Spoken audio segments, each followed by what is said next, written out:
My fellow Americans, I want to speak to you tonight about the need for us to lower the temperature in our politics. And to remember, while we may disagree, we are not enemies. We're neighbors, we're friends, co-workers, citizens, and most importantly, we're our fellow Americans. We must stand together. Yesterday's shooting at Donald Trump's rally in Pennsylvania calls on all of us to take a step back, take stock of where we are, how we go forward from here.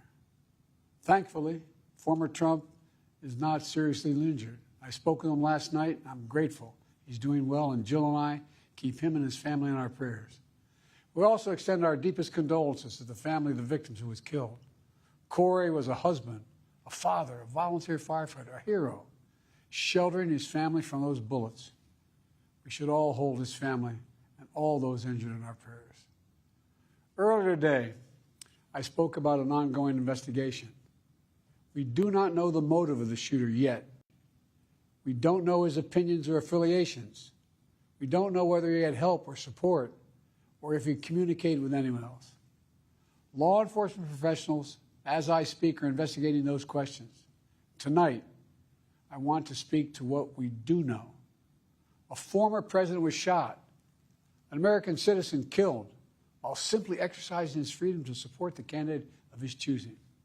We cannot, we must not go down this road in America.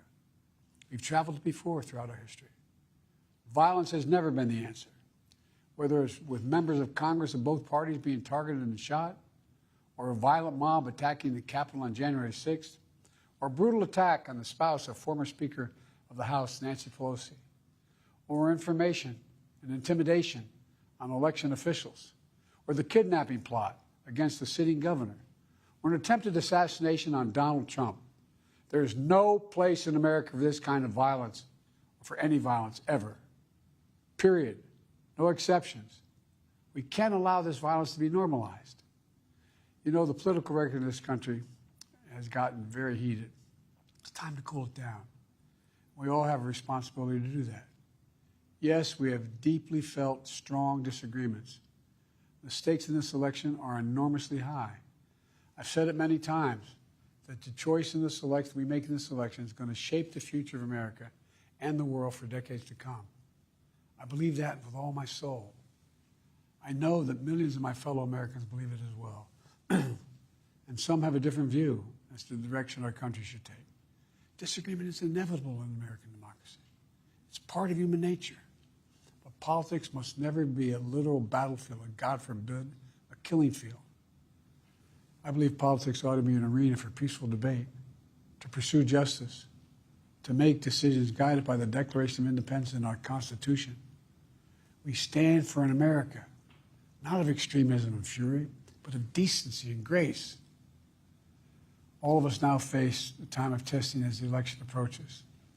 And the higher the stakes, the more fervent the passions become. This places an added burden on each of us to ensure that no matter how strong our convictions, we must never descend into violence.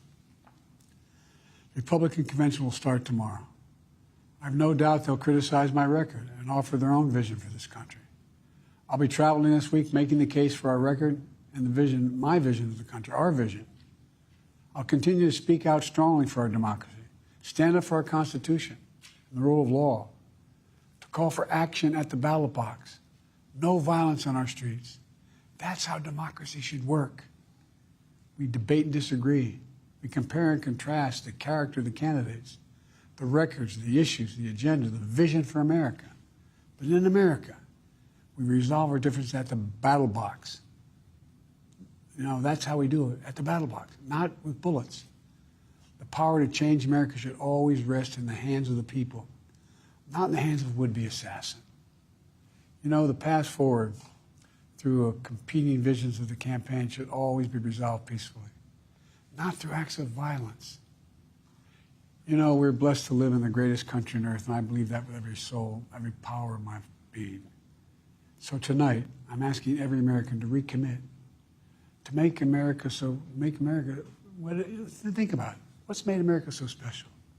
Here in America, everyone must be treated with dignity and respect, and hate must have no safe harbor.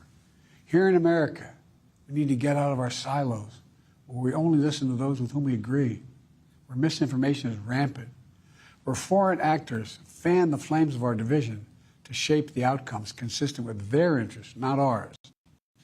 Let's remember, here in America, while unity is the most elusive of goals right now, nothing is more important for us now than standing together. We can do this. You know, from the beginning, our founders understood the power of passion. So they created a democracy that gave reason and balance a chance to prevail over brute force. That's the American we must be. An American democracy where arguments are made in good faith. An American democracy where the rule of law is respected. An American democracy where